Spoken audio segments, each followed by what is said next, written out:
The 19th century saw the rise of the modern industrialist, an explosion of immigration, inventions that would change the world, and the birth of the billionaire class. This was called the Gilded Age from 1870 to about 1900. It was named by 1920s historians after Mark Twain's 1873 novel, The Gilded Age, A Tale of Today. Many of the business practices of these so-called robber barons were perhaps deemed necessary to conduct a business back then, but in many cases their actions were deplorable, even by the standards of their day. One man rose above his contemporaries to use politics, force, coercion, subterfuge, and manipulation, becoming the world's first billionaire. He was one of the most corrupt men in history in increasing his wealth at the risk of the health and lives of American citizens. And he had a lot of help. That phenomenon still exists to this day. Who was John D. Rockefeller? How did he make his wealth and maintain it? What did he do that would be considered criminal acts today? How was his influence survived even through today? Hello, I'm Colin Heaton, former history professor, Army and Marine Corps veteran, and welcome to this episode of Forgotten History.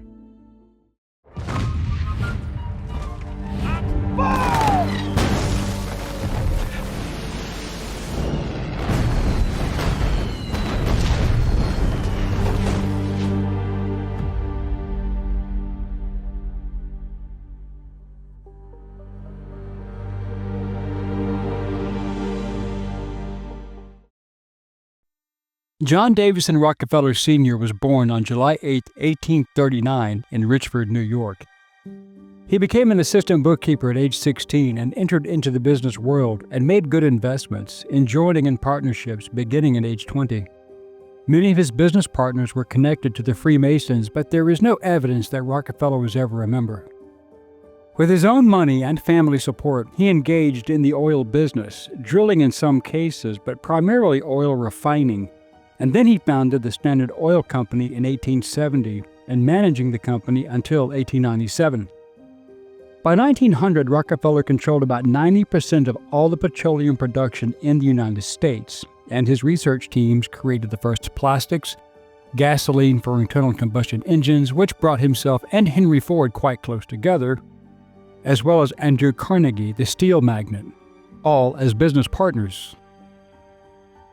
The invention of the internal combustion engine created the need for gasoline, and Rockefeller controlled the entire industry in a monopoly, and the U.S. government was his largest client. As a result, Rockefeller used his influence and money to lay the groundwork for a complete takeover of the healthcare industry as well.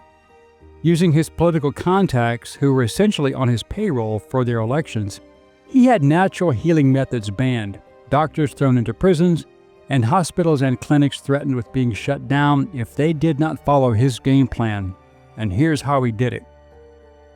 In 1901, he established the Rockefeller Institute for Medical Research, now known as Rockefeller University, dedicated to advancing biomedical research, and was instrumental in pioneering various medical treatments, including vaccines, antibiotics, and synthetic drugs, which would become the cornerstones of the burgeoning pharmaceutical industry. Rockefeller spent $100 million of his own money, equal to $2.6 billion today, to hire, train, and then deploy his doctors, clinical researchers, and chemists who would perform and follow his guidelines, banning traditional treatments in favor of the new platform. In 1902, he spent another $1 million to fund the creation of the General Education Board, which was passed by Congress based upon selective and misleading data. Effectively, he lied, which then proceeded to prevent medical colleges and universities from receiving federal grants if they did not abandon the teaching of natural healing. Rockefeller was a devotee of social Darwinism. He was an open racist. He agreed with the views of Margaret Sanger. See our video on her. In 1909, Rockefeller selected Andrew Carnegie, the Irish-born steel magnate and founder of U.S. Steel, to perform a national tour of hospitals and clinics to evaluate the current methods of treating illness and disease. So Carnegie chose a former schoolteacher, Abraham Flexner, who was neither a physician nor scientist, definitely not a doctor, but actually a wealthy owner and operator of a for-profit college in Kentucky. The result was the Flexner Report of 1910, which called for a centralized system of controlling healthcare in a true socialist fashion, but also created the age of big pharmaceutical companies. You see, up until that time, most doctors practiced holistic medicine, using natural herbs and compounds to treat illness, which had been the case for many centuries around the world, and many were highly effective. But they were not as profitable for a pharmaceutical company hoping to break into the very new and potentially profitable drug industry. But why would Rockefeller go to these great lengths? Well, hold on, because the story gets insane and still rings true today. Rockefeller wanted to corner the global pharmaceutical market, but to do so, he needed allies in the business all over the world, and here's how he did that. He started the war on plant-based medications, which extended all the way into the big pharma companies condemning cannabis and cocaine, for example. Since natural-growing plants cannot be patented, the big pharma lobby even today spends billions in Congress to keep natural remedies off the market so they can make profits on chemically created treatments, many of which don't even work. Part of the misleading data was the claim that Rockefeller's doctors had eradicated hookworm in the U.S., which was touted as a major achievement using their own medical compounds. It was a lie, but it worked to get Congress on board. Rockefeller then spent $180 million more staffing these schools with like-minded sycophants who were reliant upon him for their livelihoods, replacing the previous faculties who were then blacklisted. Rockefeller created a nonprofit that donated big money to medical schools that followed Flexner's advice. This in turn benefited his own growing chemical business once the competition was removed.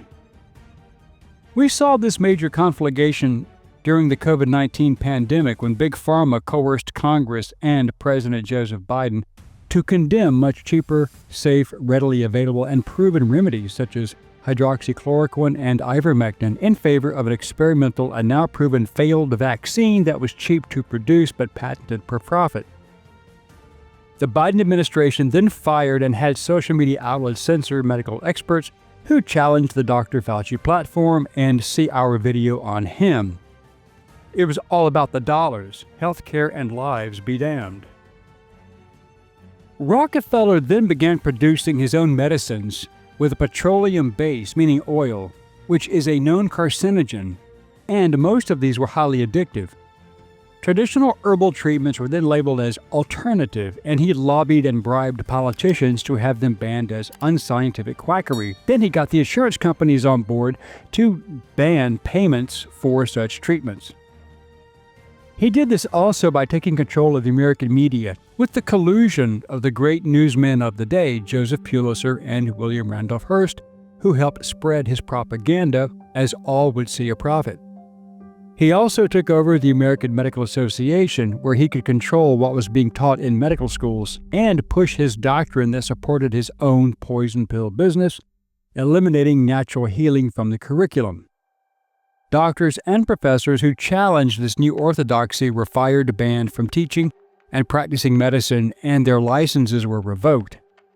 To give context to this evil by Rockefeller, once it was proven that his own manufactured medicines were causing cancer, he founded the American Cancer Society and prevented any of that information from being disclosed, and then still prevented natural remedies from being used by the medical profession. We saw this recently with the big pharmaceutical companies giving the COVID-19 injections and hiding the downside of the massive rejections and side effects of those shots, the jab. The hypocrisy was astounding because now Rockefeller, along with J.P. Morgan and Kuhn Loeb and Company, which later became Lehman, wanted to protect their newly obtained wealth.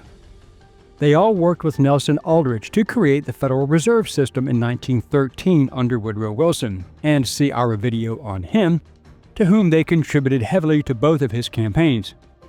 In addition, they were instrumental in establishing a federal income tax despite their previous collective positions on that subject, and the Fed declaring such a thing was communistic.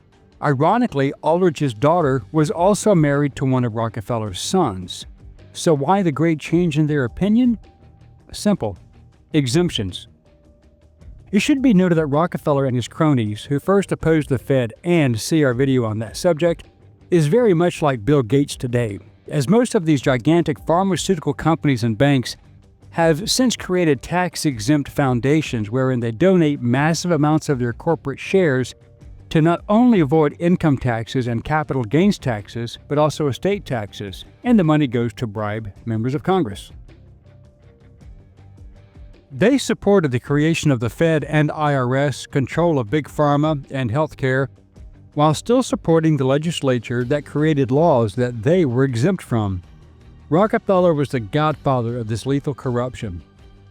Of interest at the time, Kuhn Loeb was run by Jacob Schiff, whose grandson married Al Gore's daughter in 1997, just to make that connection.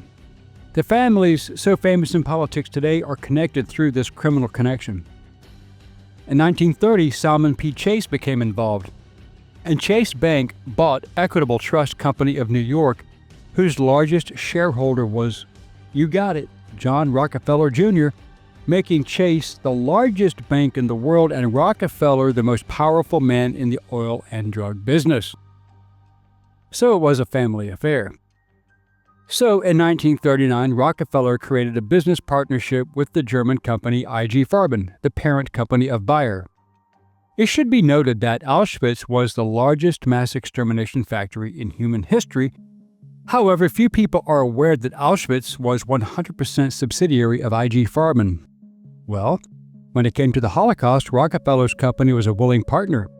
On April 14, 1941 in Ludwigshafen, Otto Armbruster, the IG Farben board member responsible for the Auschwitz project, stated to board colleagues, "Our renewed friendship with the SS is a blessing. We have determined all measures integrating the concentration camps to benefit our company."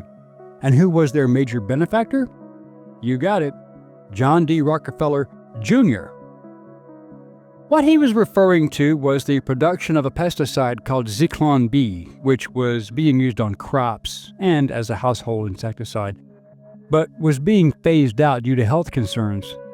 SS doctors such as Karl Brandt and others found a very good use for it in the gas chambers, making mass murder more efficient than carbon monoxide buses and firing squads. As a result of the horrors that resulted after World War II, IG Farben was dissolved and rebranded under the companies such as General Mills, Kellogg, Nestle, Bristol-Myers Squibb, Procter & Gamble, Roche and Hecht, now Sanofi Aventis, among others. Today, IG Farben still exists as a company, but in liquidation. And the connections go even deeper where corruption is concerned, as David Rockefeller, the grandson to David Sr., was the CEO and chairman of Chase Manhattan, which later became J.P. Morgan Chase. Today, J.P. Morgan's assets are worth over $2.727 trillion. Chase had a strong presence in Hong Kong, but now the Chinese Communist Party is in charge, so that may explain a few things for a future video. This sector of the medical industrial complex employs something on the order of 1,100 highly trained federal lobbyists, more than 2 for each member of Congress. The Center for Responsive Politics estimates that the drug companies spent $280 million on Capitol Hill in 2017 alone, a 12% increase over 2016 spending. They also poured $58 million into the 2016 election, mainly supporting Democrats, but a few did support Donald Trump, hedging their bets. Today, the Rockefeller empire, in tandem with J.P. Morgan Chase, owns 50% of the big pharma industry in the U.S., and the U.S. alone accounts for over 50% of all global pharma sales in the industry. And that is the second largest manufacturer of products after the weapons industry. However, as if the corruption was not bad enough, in order to make even greater profits, Big Pharma started moving their manufacturing overseas in the 1990s using cheap and even slave labor, but still raising the cost of medications, and today, most of our more important drugs come from India and China. We need change, and change is coming.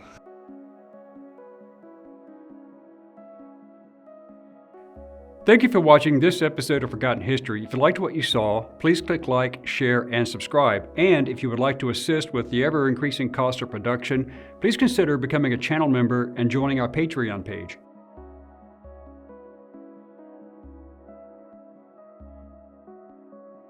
Please check out our merchandise store. And thanks for watching.